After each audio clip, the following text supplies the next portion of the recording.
সূর্যা কুমার যাদবকে অধিনায়ক করে বাংলাদেশের বিপক্ষে টি-20-তে শক্তিশালী স্কোয়াড ঘোষণা করলো ভারত। বাংলাদেশকে যে মোটেও দুর্বলভাবে নিচ্ছে না, এই স্কোয়াড দেখলেই বোঝা যায়। ভারতীয় দলের বেশ কয়েকজন ক্রিকেটার অবসরে যায়। এদের মধ্যে উল্লেখযোগ্য দুইজন ক্রিকেটার হলেন রোহিত শর্মা ও বিরাট কোহলি। তাদের অনুপস্থিতি যেন কোনোভাবে দলকে বিভ্রান্ত না করতে পারে, এজন্যই এমন শক্তিশালী স্কোয়াড ঘোষণা করলো ভারত।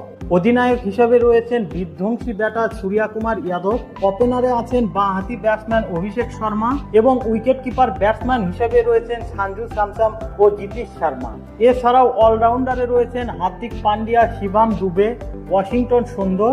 এছাড়াও দলের বাকি সদস্যরা হলেন রিঙ্কু সিং, রিয়াং পরাগ, নীতিশ রেড্ডি, বরুণ চক্রবর্তী, রবি বিষ্ণয় এবং পেস বোলার হিসেবে রয়েছেন তরুণ পেসার আশদীপ সিং, হার্ষিত রানা এবং মায়াঙ্ক যাদব।